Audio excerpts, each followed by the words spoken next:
कैसे हैं? आज हम दूसरे वीडियो लेक्चर को लेकर के क्लास 11 में फिजिक्स के अंतर्गत में दूसरा वीडियो स्टार्ट करने जा रहे हैं। उस वीडियो के अंतर्गत में वहां पर हमने क्या जाना था कि जो हमारी भौतिक राशियां होती हैं उनके मेजरमेंट के लिए हम किन किन पद्धतियों का इस्तेमाल करते हैं। ठीक है, ये हमने वहां जाना था। अब हम यहाँ पर जानेंगे कि उन भौतिक राशियों को किन किन वर्गों में बांटा गया है और उनके मात्रा कैसे निकालते हैं। तो देखिए, ये तो फिलहाल 10th में जान चुके हैं, लेकिन थोड़ा सा यहाँ पर बीमा के चैप्टर के अंतर्गत में उनको थोड़ा सा हमको ब्रीफ में पढ़ना होगा। तो जैसे यहाँ पर सबसे पहले हम जान लेते हैं, पढ़ भी चुके हैं आप। अगर हम यहाँ पर बात करते हैं मूल मात्रक की, ठीक है, तो मूल मात्रक से पहले हम जान लेते हैं मूल राशियों के बारे में। इसके बारे में बताया गया था दिन मूल राशियां क्या होती हैं, जिनको आप इंग्लिश में कहते हैं फंडामेंटल क्वांटिटीज। अब ये क्या होती है मैं डालने, देखिए, जिन राशियों को परफॉर्म करने के लिए हमें अन्य राशियों पर डिपेंड नहीं होना पड़ता, उनको हम मूल राशियां कहते हैं। ठीक है, अब जैसे बात की जाए कि कितनी हमारी मूल राशियां हैं, तो हमारी 7 मूल राशियां हैं। वो 7 मूल राशियां कौन कौन सी हैं? जैसे हम बात करते हैं दूरी, द्रव्यमान, समय, विद्युत धारा, ताप, उसके बाद जो तीव्रता और लास्ट है पदार्थ की मात्रा। ये हमारी 7 मूल राशियां हैं और इन 7 मूल राशियों को व्यक्त करने के लिए हमें अन्य राशियों पर डिपेंड नहीं होना पड़ता है, इन्हें मूल राशियां कहते हैं। अब इन्हीं के संदर्भ में अगर बात करें, किसकी बात करते हैं हम? मूल मात्रक की। तो मूल मात्रक क्या होते हैं? जिनको हम कहते हैं फंडामेंटल यूनिट। ये क्या होता है? देखिए, फंडामेंटल यूनिट की बात करें तो इसका मतलब क्या होगा भाई? जिन मात्रकों को व्यक्त करने के लिए हमें अन्य मात्रकों पर निर्भर नहीं होना पड़ता, उन्हें हम कहते हैं मूल मात्रक। इसका मतलब मूल राशियों के मात्रक को मूल मात्रक कहते हैं। जैसे दूरी का मूल मात्रक हमारा होता है मीटर, द्रव्यमान का हमारा होता है किलोग्राम, समय का होता है सेकंड, विद्युत धारा का होता है एम्पियर, ताप का होता है हमारा केल्विन, और जो तीव्रता का होता है हमारा कैंडेला, और पदार्थ की मात्रा का हमारा मात्रक होता है मूल। तो इसका इस प्रकार से मतलब 7 मूल राशियां हैं, 7 मूल मात्रक हैं। इसके बाद में एक और होता है जिसको हम कहते हैं व्युत्पन्न राशियां या फिर व्युत्पन्न मात्रक। ये क्या होता है इसके बारे में भी जान लेते हैं। व्युत्पन्न राशियां और इन्हीं के संदर्भ में जान लेते हैं व्युत्पन्न मात्रक। इनको कहते हैं डेरिवेटिव्स क्वांटिटीज और या फिर कहा जाता है डेरिवेटिव्स यूनिट्स। अब इनके डेफिनेशन के बारे में जाना है तो क्या होता है? देखिए, ऐसी राशियां जिनको व्यक्त करने के लिए, परफॉर्म करने के लिए हमें अन्य राशियों पर निर्भर होना पड़ता है, उन राशियों को व्युत्पन्न राशियां कहते हैं। और ऐसे मात्रक जिनको परफॉर्म करने के लिए हमें अन्य मात्रकों पर निर्भर होना पड़ता है, उन्हें कहते हैं व्युत्पन्न मात्रक। अब इसको एग्जाम्पल जानेंगे। जैसे बात की जाए, अगर हम बात करते हैं चाल की, तो चाल को डिफाइन करने के लिए क्या होगा? हमको दूरी और समय पर निर्भर करना पड़ेगा।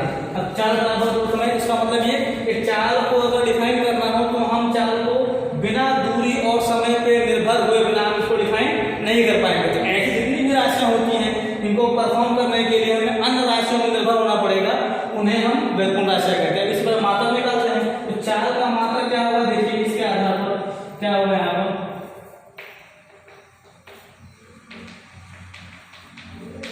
दूरी का मात्रक क्या होगा यहाँ पर?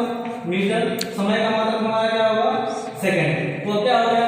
ये कैसा मात्रक है? व्युत्पन्न मात्रक है। इसका मतलब क्या है? मीटर प्रति सेकंड की बात। तो इस प्रकार से जितने भी लगभग हम डायमेंशन के फॉर्म में प्राप्त करेंगे, ठीक है, उन सभी के व्युत्पन्न मात्रक प्राप्त करेंगे। इसी के संदर्भ में आगे की ओर पड़ी है, उसको भी जान लेते हैं। वो है हमारा दिमाग, जिसको हम कहते हैं डायमेंशन। अब यहाँ पर बात होती है कि डायमेंशन क्या है। यहाँ से आप लेवल्स की चीजों को जानेंगे, ये आपके लिए नया होगा। तो ये है क्या डायमेंशन, इसके बारे में जानते हैं। देखिए अभी तक हमने जितने भी भौतिक राशियां देखी या व्युत्पन्न राशियां देखी, ठीक है, उनके अंतर्गत में हमने जाना कि जो हमारी मूल राशियां हैं वो 7 हैं, व्युत्पन्न मूल मात्रक 7 हैं। फिर उसके उन्हीं मूल मात्रक और मूल राशियों के आधार पर हम जिन मात्रकों को ज्ञात करते हैं, जिन राशियों को हम जानते हैं, उन्हें व्युत्पन्न राशियां कहते हैं, व्युत्पन्न मात्रक कहते हैं। अब उन्हीं की जब भौतिक राशियों की बात की जाए और उन भौतिक राशियों पर घात के रूप में चढ़ाया जाए, ठीक है, घात के रूप में किया जाए, तब उसे हम कहते हैं विमा। इसका मतलब हो गया कि विभिन्न भौतिक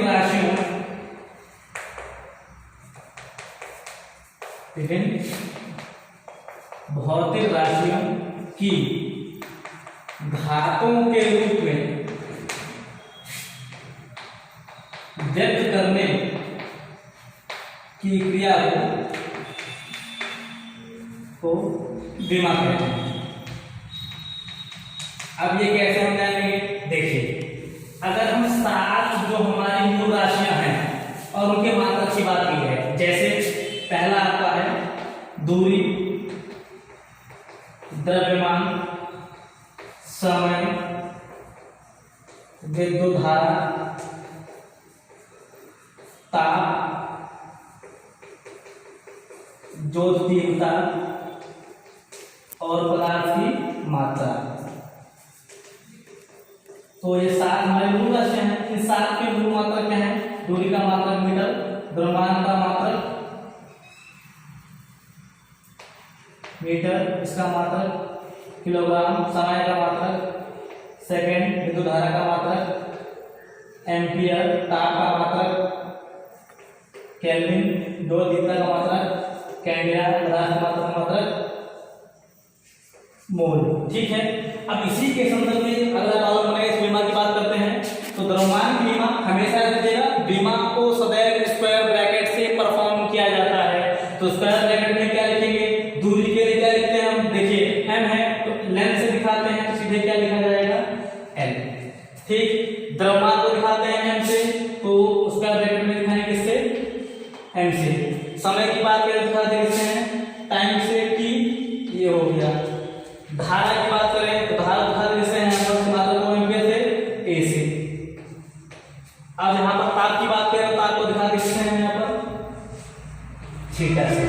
इन 5 जो हमारी मूल राशि है, 5 मूल मात्रक हैं, इन्हीं 5 डायमेंशन पर सभी विमाओं को हम परफॉर्म करेंगे और इनके घात निर्गत करते हैं, उसी को कहते हैं हम विमा कहते हैं। तो अब यहाँ पर विमा के बारे में हम जान चुके हैं, लेकिन इससे पहले थोड़ा सा हम विमाओं को निकालने का तरीका जान लेते हैं। जैसे आप यहाँ पर बात करते हैं इसकी, देखिए सिंपल, अगर बात करते हैं यहाँ पर चाल की, चाल बराबर क्या लिखते हैं, दूरी बटा समय। अब यहाँ पर अगर दूरी की बात करें तो दूरी के लिए में क्या लिखा था हमने l, समय के लिए क्या लिखा था t। तो क्या होगा, अब इस l को यहाँ पर t को ऊपर लेंगे तो क्या होगा, ऊपर लेंगे तो एक घात माइनस में इनवर्स, तो उसका डायमेंशन क्या हो गया lt इनवर्स, ये इसका विमीय सूत्र है। अगर यहाँ पर हम बात करें इसके किसके विमा की, तो उसकी विमा क्या होगी, घात 1 है, 1 माइनस 1 ये होगा, ठीक है।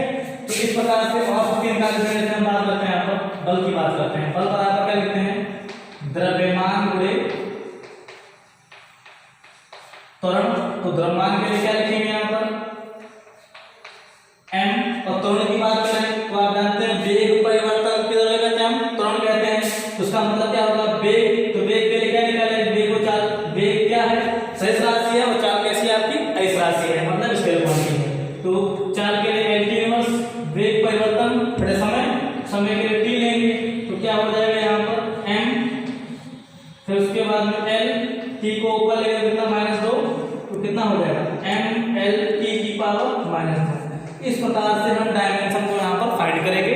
कुछ मैं आपको डायमेंशन निकालने के लिए दे रहा हूँ, निकालिएगा तो ना समझ में आएंगे उसको बताइएगा, और फिर उसके बाद हम आगे आपको विमा के उपयोग के बारे में बताएंगे। तो कुछ लिख लीजिए कौन कौन से आपको निकालें, जैसे पहला घनत्व, दूसरा संवेग, घनत्व हो गया, संवेग हो गया, फिर उसके बाद में आयतन, चौथा क्षेत्रफल, फिर उसके बाद में दाब। इन सब की विमाओं को आप याद कीजिएगा। इसके बाद में जो कल आपको वीडियो लेक्चर प्रोवाइड